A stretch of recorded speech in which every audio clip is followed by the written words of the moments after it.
네, 오늘 39페이지 시작할까요? 39페이지 챕터 세 번째 챕터 폐기물의 성상 및 분석에 대한 내용이에요.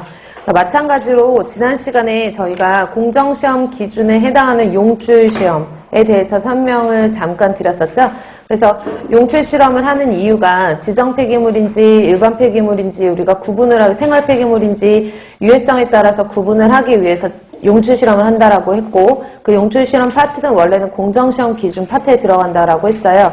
오늘 배우시는 폐기물 시료의 채취, 시료 채취의 파트도 마찬가지로 공정시험 기준 파트에 들어가 있는 항목인데요. 일단 39페이지의 첫 번째로 보시면 폐기물 시료 채취라고 되어 있고요. 첫 번째로 일반적인 요령이라고 되어 있어요. 그래서 시료는 일반적으로 폐기물이 생성되는, 보통 보면 우리가 폐기물이 생성되는 공정이 다르잖아요. 그쵸? 그 공정마다 다 채취를 해야 된다라는 거예요. 그래서 단위 공정별로 구분해서 채취를 해야 된다라는 거 체크해 놓으시고, 두 번째, 폐기물을 우리가 이제 이 폐기물을 왜 채취를 해요?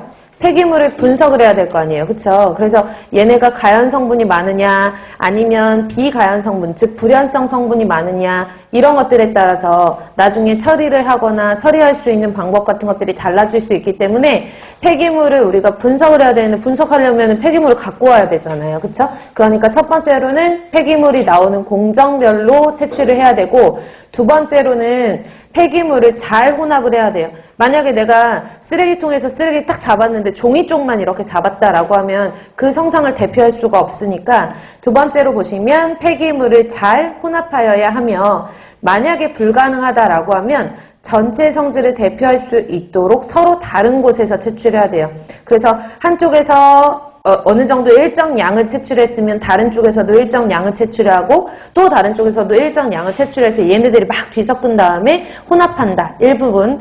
그 다음에 다만 서로 다른 종류의 폐기물이 혼재되어 있다고 판단될 경우에는 혼재된 폐기물의 성분별로 시료를 채취할 수 있다라고 되어 있어요. 그래서 각각을 채취할 수 있다라는 거고요.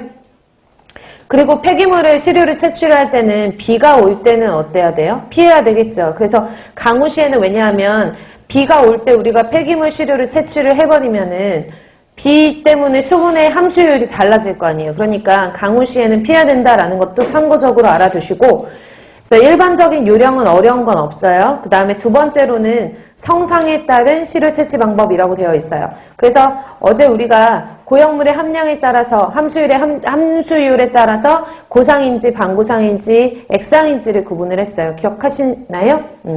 그래서 고형물이 5% 미만이다라고 하면 액상 폐기물이라고 했고, 5%에서 15%는 방고상 폐기물, 15% 이상은 고상 폐기물이라고 했었거든요. 그러면 고상 혼합물 시료를 채취를 할 때 적당한 채취 도구를 사용을 하며 한 번에 일정량씩 채취를 해야 된다라고 되어 있고요. 두 번째로 액상 혼합물 같은 경우에는 이렇게 건져가지고 우리가 채취를 할 수가 없잖아요. 그러니까 원칙적으로 최종 지점에서 떨어지는 그 낙하 지점에서 흐르는 도중에 채취를 한다라고 되어 있어요. 그리고 만일 이 액상 혼합물이 용기에 들어가 있을 경우에는 잘 흔들어서 혼합한 다음에 균일한 상태로 만든 후에 채취를 한다. 기본적으로 일반적 요령과 같은 맥락이라고 보시면 되고요. 세 번째로는 콘크리트 고형화물 시료를 채취를 한다라고 되어 있는데, 콘크리트 고형화물이 소형인 경우에 고상혼합물의 시료 채취 방법에 따르고, 대형의 고형화물이 있고 그 다음에 분쇄가 어려울 경우에는 5군데에서 채취를 한 다음에 그걸 다 부순 다음에 100g씩 균일한 양을 다 혼합을 해요. 그러면 500g 정도가 되겠죠? 이런 식으로 혼합을 해서 시료를 채취를 하기도 하고요. 폐기물 소각시설에 가면은 소각제가 나오는데, 그 소각제는 시료를 어떻게 채취를 하느냐?